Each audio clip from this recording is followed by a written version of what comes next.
Les gardiens de l'ancienne forêt, dans une région reculée de l'Afrique de l'Ouest, où la savane laissait place à une dense forêt tropicale, se trouvait le village de Kourouba.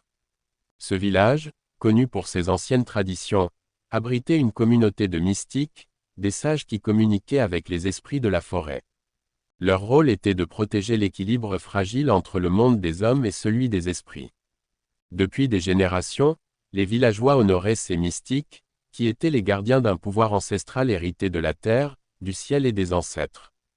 L'un d'eux, un jeune homme nommé Kofi, se tenait à l'orée de la forêt, fixant les arbres centenaires qui semblaient danser sous le vent. Kofi n'était pas encore initié au secret des mystiques, mais son cœur résonnait déjà avec l'appel de la forêt. À 17 ans, il ressentait l'énergie qui pulsait sous ses pieds chaque fois qu'il s'aventurait près des grands arbres. Sa grand-mère, YKA, l'une des mystiques les plus respectées du village, lui avait toujours dit qu'il possédait un don spécial.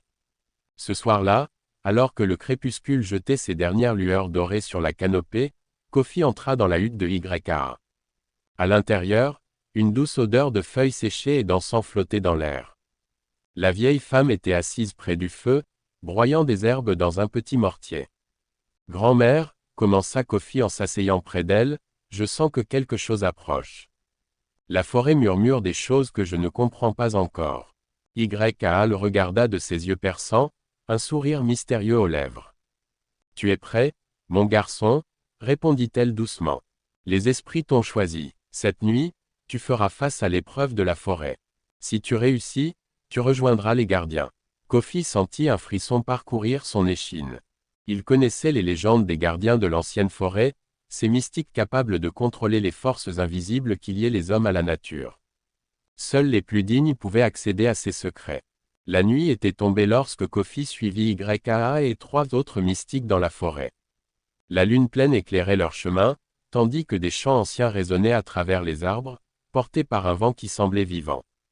Ils arrivèrent bientôt à une clairière, un lieu sacré entouré de baobabs géants. Au centre de cette clairière se trouvait une pierre noire, lisse comme du verre, incrustée dans le sol. C'était le cœur de la forêt, un artefact légendaire qui connectait les esprits de la nature aux gardiens.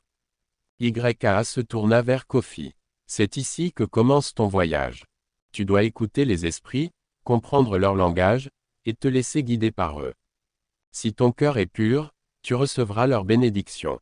Si tu échoues, tu seras perdu pour toujours. » Kofi sentit la gravité de ces paroles. Il se tenait debout devant la pierre noire, tandis que les mystiques se retiraient en formant un cercle autour de lui, psalmodiant des chants anciens. L'air semblait vibrer d'une énergie étrange, et bientôt, Kofi sentit le sol trembler sous ses pieds. La pierre noire s'illumina d'une lueur bleuâtre, et une brume s'éleva de la terre, l'enveloppant dans un cocon d'obscurité. Les chants s'éloignèrent, remplacés par des murmures. Des voix, douces mais insistantes, semblaient venir de tous côtés. Elles parlaient un langage que Kofi ne comprenait pas, mais au fur et à mesure qu'il se laissait bercer par leur rythme, il commença à percevoir leur signification.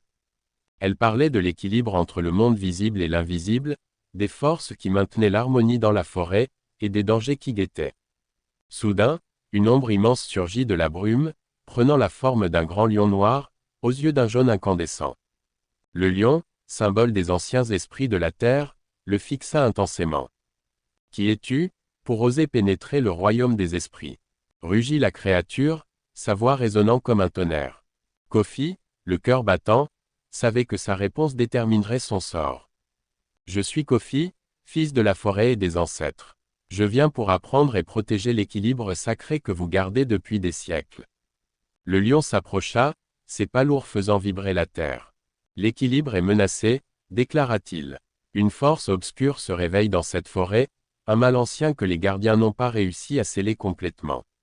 Si tu échoues à l'arrêter, tout ce que tu connais périra. » Kofi sentit la gravité de la situation peser sur lui. « Montre-moi le chemin, et je ferai ce qui est nécessaire. » Le lion hocha la tête avant de disparaître dans un tourbillon de brume.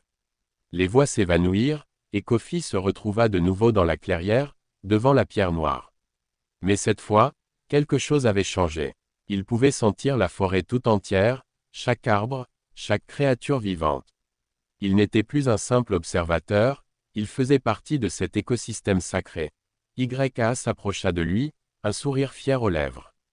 Tu as réussi, Kofi.